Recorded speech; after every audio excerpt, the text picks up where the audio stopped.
bem-vindo. Vamos conversar um pouco aí sobre esse momento da política em nível de Piauí, em nível de Brasil. E só lembrando, o senhor foi candidato na eleição passada a deputado estadual, né? Teve uma boa votação, chegou à primeira suplência, segunda suplência, não é isso? Foi a primeira suplência, e agora encara esse desafio. Por que a insistência, Tiago? Seja bem-vindo. Muito obrigado, João Neto. Bom dia a você, bom dia a todos os que estão nos ouvindo aí pelo Bom Dia Cidade. Primeiro é um prazer estar aqui com você, toda a equipe aqui, Magalhães também, que nos acompanhou muito enquanto vereador de Teresina lá na Câmara Municipal. Bom, exatamente uma das nossas motivações é justamente o desempenho que nós tivemos na eleição passada, né? Começar daí, nós encaramos uma eleição a nível de estado, com a candidatura a deputado estadual, num grupo de pequenos partidos, na época, que elegeu 2 deputados, e mesmo nós, apesar de eu não estar mais vereador de Teresina e não ocupar nenhum cargo na administração pública, nós tivemos um desempenho muito positivo, né? Desempenho que nos deixou na primeira suplência de deputado estadual, perdemos a vaga aí por 1.600 votos. Então, aquilo demonstrou aí um bom desempenho. Eu sou ainda jovem, apesar dos cabelos iguais aos seus. Somos jovens. Ainda tenho 38 anos de idade. E aí, com essa oportunidade que nós tivemos de, nos últimos 3 anos, trabalhar à frente do INCRA, né? Um trabalho que, logicamente, leva capilaridade ao nosso nome no interior do estado, já que nosso nome em Teresina já é conhecido pelo mandato que nós tivemos de vereador de Teresina. Então, eu acredito que a possibilidade é ainda maior e melhor, né, do que na eleição passada, né? Como eu disse, não estava vereador, não estava em nenhum cargo da administração pública. E é isso, também até para colocar esse trabalho que nós fizemos à frente da superintendência do INCRA para avaliação da população. Se realmente a gente conseguiu alcançar o nosso objetivo, que era levar a política pública a quem de direito, né? Chegar na ponta, né? Realmente a quem nós éramos obrigados a levar essas ações. O seu mandato foi marcado porque o senhor conseguiu, com apenas um mandato, ser uma das lideranças da Câmara Municipal de Teresina. Eu faço a cobertura da Câmara Municipal desde a década de 80 e sempre gosto de observar quem chega à Câmara Municipal no primeiro mandato para fazer uma análise da pessoa. E o senhor se tornou um dos líderes na Câmara Municipal e logo depois foi para um cargo executivo. Ou seja, o senhor tem experiência no Legislativo e no Executivo. Isso tem ajudado nessa campanha? Bom, Magalhães, basicamente essas experiências, né, que a gente vem adquirindo ao longo do tempo, eu acho que ela nos credencia, né, para essa mais uma pré-candidatura a deputado estadual. Na verdade, eu comecei a minha experiência ainda com 26 anos de idade, quando o ex-governador Wilson Martins nos convidou para ser diretor de engenharia de tráfego do Detran. Na época eu era estudante de engenharia civil da Universidade Federal. E depois, interinamente, nós tivemos como diretor-geral do Detran, e aí são experiências que vão se somando, né? A experiência como gestor público lá no Detran, a experiência como legislador na Câmara Municipal de Teresina. Como presidente do Flamengo. E na Câmara eu tive a possibilidade de ser presidente de comissão importante, como a de Educação, Esporte e Cultura. E, na sequência, fui secretário executivo de governo acho que no 4º mandato já do ex-prefeito Firmino Filho e essa do INCRA. Então, assim, todas essas experiências, a que você colocou também como presidente do Flamengo, foi experiência desafiadora, foi a mais complexa de todas, mas são experiências que a gente agrega, né, conhecimento, e isso vai nos ajudar, logicamente, a população entendendo, a fazer um mandato propositivo, que alcance algumas áreas que a gente tomou conhecimento, né? A gente tem essa experiência na parte de trânsito, tem o conhecimento da capital, tem essa questão do esporte e agora a agricultura familiar, que realmente foi uma bandeira que a gente abraçou ao longo dos últimos anos, e eu entendo que é extremamente importante essa atenção que a gente precisa dar. Então, tudo isso com certeza nos credencia. E a Câmara, né, ela é uma experiência extraordinária, você sabe disso, né?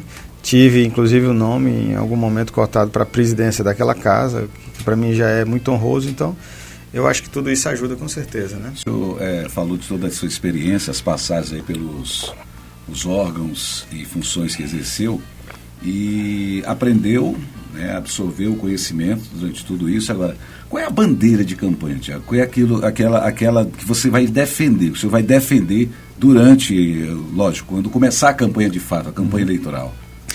Bom, João Neto, como eu lhe falei, essa questão da agricultura familiar hoje ela é um ponto forte, né? Até por conta do avanço do nosso nome em várias cidades do interior. A gente tem vários apoios que elas partir de áreas que estão à margem, inclusive do trabalho do poder público. Então, a agricultura familiar vai ser uma bandeira que a gente vai levantar, né? No nosso trabalho a gente pôde conhecer no estado do Piauí, entre assentamentos estaduais e federais, mais de 500 áreas, tomar conhecimento, na verdade não conhecer diretamente, mas áreas que elas de certa forma foram abandonadas pelo poder público. Você cria uma área de assentamento e deixa lá as pessoas... Entrega a terra e acha que aquilo vai funcionar por si só. Exatamente, e deixa aquela parcela da população de certa forma abandonada. Por isso a importância dessa política de você titular essas famílias, Magalhães. E você vê que se tornou uma política pública do governo federal e também do governo do estado. Porque se o poder público não consegue levar um benefício através da prefeitura, através do governo do estado, através do governo federal, você tem que dar ao menos a independência. Você colocou a pessoa lá, não levou a maioria das políticas necessárias, como uma educação, água, luz, escola, segurança, saúde. Então, ao menos você tem que dar à pessoa independência. Por quê? Porque você, com o documento da sua terra, além da segurança jurídica... Bom, exatamente. Individualmente ou coletivamente, né? Exatamente, porque às vezes como é que você vai conseguir investir algo que não é seu, né? Eu sou funcionário de carreira de uma instituição financeira, da Caixa Econômica, banco nenhum ajuda ninguém que não tem nada, né? É basicamente isso. Então, como é que o agricultor familiar vai viver da terra se ele não tem algum incentivo financeiro, né? E a ideia, a concepção da ideia da reforma agrária, ela é muito bacana, ela é você dar terra com a casa, água, luz e condições para ele produzir. O que é essa condição? Que o México fez na década de 40, né? E exatamente. O Brasil até hoje. A condição é você dar créditos subsidiados, créditos, microcrédito, que a pessoa vai aplicar na sua atividade produtiva, né? Bom, acontece que está colocando uma pessoa lá, às vezes não tem casa, para você ter ideia, tem mais de 1.200 assentados no estado do Piauí que não tem casa construída nem pelo INCRA, nem pela Caixa Econômica. 1.200 assentados. Então, como é que você vai exigir a permanência da pessoa naquela área se você não deu condição para ela morar? Mínima, né? Tem muita gente que vai lá produzir e volta para morar na casa da mãe, na cidade, mora de aluguel, Sim. Ou se mora nessa área de assentamento, mora numa casa... Condições precárias, insalubre. Eu cheguei em assentamento, vou dar um exemplo para você, Nova Santa Rita, assentamento Tibituba. Lá tem 12 casas construídas pela Caixa Econômica, uma sem finalizar, para um assentamento de 25 famílias. Não tem água nem energia. Eu, quando era criança, lá em Beneditino, minha avó me criaram, a gente, naquela época era o lampião, a lamparina. Por que eu estou falando isso? Porque sem energia você vive, mas sem água não. A água mais próxima do Timbituba fica a 5, quase 6 quilômetros, tem que levar no lombo de uma carroça, num tambor de água, e pasme, tem 3 famílias morando lá, com crianças. Então, assim, uma coisa absurda, né? Você não deu a condição. Então, termina que essa é uma bandeira que a gente vai defender, de levar água para essas áreas de assentamento, de propor uma política de crédito subsidiado. O governo federal tem uma que você dá 5 mil para a família, ela tem um ano para pagar e só paga 20% do valor, R$1.000. Então, assim, é um bacana. Você Existem políticas públicas, só que não são aplicadas. Exatamente. Então, é você fomentar isso aí, chegar lá, porque o cara compra uma semente, ele vai comprar o adubo, ele vai comprar a enxada, ele vai ter condição de realmente viver da terra. E a gente sabe, até pela pandemia, que 80% dos brasileiros foram alimentados pelo que foi produzido, não no agronegócio, mas na agricultura familiar. Né? Me diga uma coisa, para ser candidato a presidente da Associação dos Moradores do Buenos Aires, para ser candidato a deputado estadual, vereador, senador, enfim, para ser candidato é preciso que o partido nos ajude. Sim. Né? É preciso que você tenha uma base no partido. O senhor tem? Sim, eu sou muito grato aí pela a oportunidade que o deputado Júlio César e meu futuro colega de parlamento, se Deus quiser, o deputado Georgiano nos deram. Eu fui muito bem recepcionado no PSD, entendeu? Foi uma indicação, inclusive, do PSD, meu nome é Superintendência do INCRA, e já fui recebido como presidente municipal do PSD. Fiquei no PSD até recentemente por conta de um acordo que houve entre o MDB e o PSD. Então, terminei migrando para a chapa de deputados estaduais do MDB, mas o mesmo tratamento que eu estava recebendo no PSD, eu tenho recebido por parte aí da liderança do MDB, inclusive com a intermediação do próprio deputado Georgiano, do próprio deputado Júlio César, pedindo que o MDB nos trate como o PSD estava nos tratando. E isso é importante, a gente percebe o reconhecimento do nosso trabalho, a gente se sente fortalecido, consegue avançar, inclusive, nas bases, nos municípios, levando alguns tipos de ações, né? Ontem mesmo à noite eu estava anunciando aí uma obra de R$1,5 milhão que nós conseguimos através da articulação dos nossos líderes partidários para levar para o município Benetino, que é o município que meu pai nasceu. Infelizmente perdi meu pai, mas que meus avós me criaram. Então são coisas que a gente percebe um tratamento realmente bem atencioso, bem cuidadoso e uma ideia de nos fortalecer nesse projeto de pré-candidatura a deputado estadual. Tiago, e com relação ao apoio popular, o senhor tem um trânsito livre vamos dizer assim, na comunidade evangélica. Continua essa mesma pegada? O apoio vai permanecer? Sim. Você será o pastor Levino ou o Gessivaldo Isaías da Assembleia Legislativa? Na verdade, só não tem insígnia de pastor, né? Não tem um título de pastor. Na verdade, é uma bandeira que eu defendo até pela criação, né? Meus pais eles se tornaram evangélicos, eu tinha 10 meses de idade. Então eu fui criado dentro da igreja evangélica. Naturalmente na adolescência tem aquela meia rebeldia, saí, voltei e desde que voltei ocupei cargo de liderança de jovens e tem algumas bandeiras ideológicas que eu carrego, porque é um tipo de conhecimento, né? A gente aprende no banco da faculdade, inclusive, que o conhecimento religioso é um tipo de conhecimento, e foi como eu fui criado, foi uma formação cristã.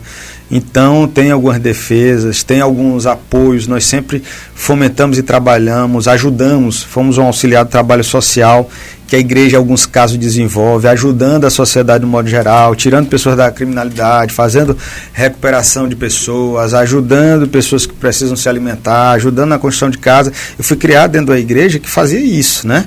Então, Qual é o segmento da igreja? É a Assembleia de Deus. Assembleia de Deus. Então, assim, foi como eu fui criado. Para você ter ideia, meus pais, eles foram convidados para abrir um trabalho na Vila da Paz junto com o pastor, naquela época chamava invasão, hoje ocupação, em 1987.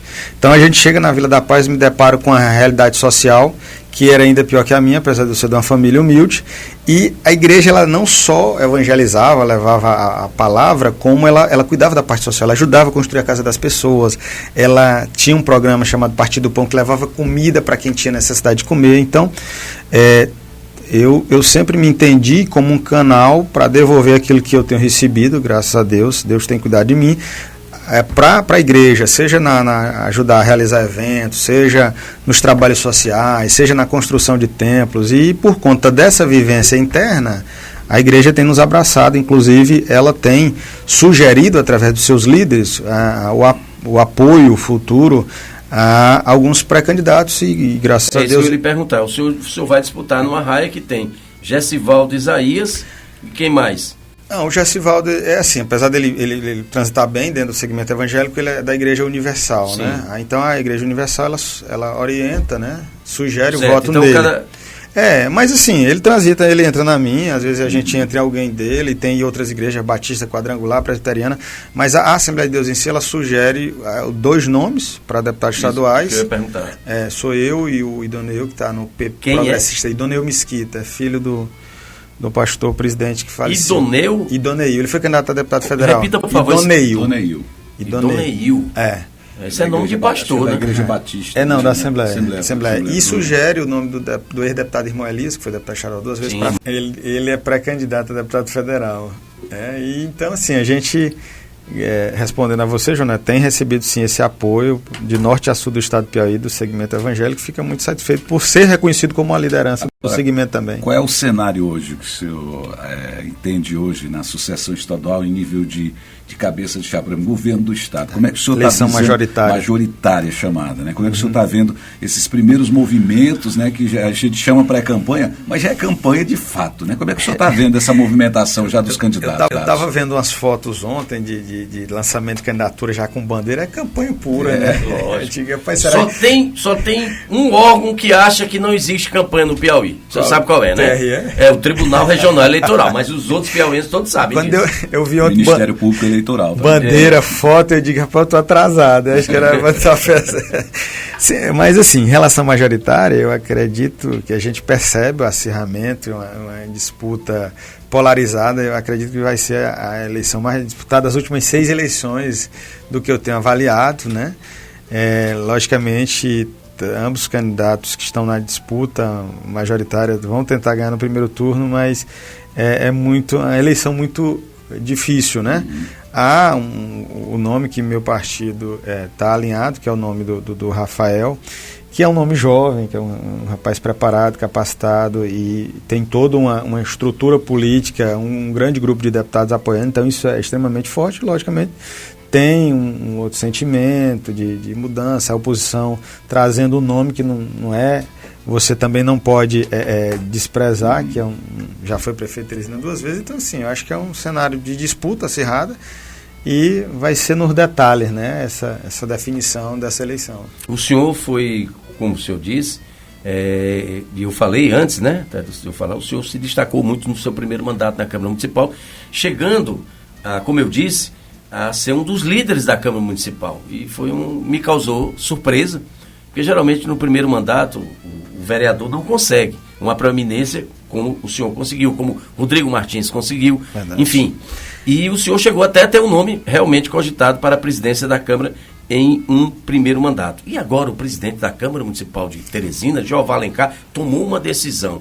Qual a sua opinião sobre essa decisão de Jeová Alencar de apoiar o candidato Joel Rodrigues ao Senado? Primeiro, só destacar, Magalhães, eu acho que aquela legislatura que eu fiz parte, eu sou muito suspeito para falar, mas era uma legislatura que tinha um nível de vereadores elevadíssimo. Não, vamos lá. Eu vou só fazer uma referência aqui, já que você citou Rodrigo, mas você tinha Rodrigo, você tinha Coronel Edivaldo Marques, né? Um nível elevadíssimo. Você tinha o Inácio Carvalho, Graça Morim, você tinha tanta gente boa na hora da discussão. Bom, o que acontece? Eu sobre a decisão, né? Na verdade, comentar a decisão, a lei é meio complicado. De toda forma, né? Do Jeová tudo pode se esperar, né? Adorei essa frase. Adorei essa frase. É isso que o Silvio Mendes deve estar pensando, é isso que o Rafael Fonteles deve estar pensando. Agora, eu vou lhe fazer uma pergunta que eu sempre faço para todo político, em todo debate. Todos que eu participei na minha carreira. Por que eu, Francisco Magalhães, o Cassalho, o João Neto, as pessoas que estão aqui no estúdio, o eleitor de Teresina, o eleitor do Piauí, votaria no senhor para ser deputado estadual? Pela nossa vontade de servir o Estado, pelo nosso conhecimento de Estado. Hoje eu conheço o Estado do Piauí como um todo, sei quais são os problemas pontuais de várias regiões do Estado do Piauí, os problemas recorrentes, além de conhecer bem as necessidades da capital e a nossa forma de nos dedicar ao mandato, tanto no campo da apresentação de ideias. Eu lembro bem que no nosso mandato de vereador de Teresina, nós estivemos sempre entre os 5 vereadores mais propositivos, então da mesma forma nós queremos estar na Assembleia Legislativa propondo, né, não pela quantidade, mas pela necessidade, apontando soluções, né, e por todas essas experiências que a gente adquiriu, que eu acho que nos gabaritam, nos prepararam para esse momento representar bem a população do Estado do Piauí. É basicamente isso, nossa vontade de servir e ajudar o Estado do Piauí a desenvolver ainda mais. Tiago, nós só temos que agradecer a sua presença, né, ter trazido essa informação para o pessoal de Teresina, né, divulgar o seu nome como pré-candidato, já falando das propostas. E gostaria que você encerrasse deixando a mensagem para o povo do Piauí que nos acompanha agora, né, e mais uma vez lançando o seu nome para uma disputa aí acirradíssima, né? Mas aí ficam os microfones da Jockey abertos para o senhor se despedir aí, pelo menos nesse primeiro momento que esperamos outras vezes o senhor por aqui. Nós vamos esperar, João Neto, que a próxima vez ele não chama mais ele de senhor, mas de Vossa Excelência, como a gente chama deputado. Não, mas ele está dizendo para mim vir à eleição, tem que vir mais uma vez.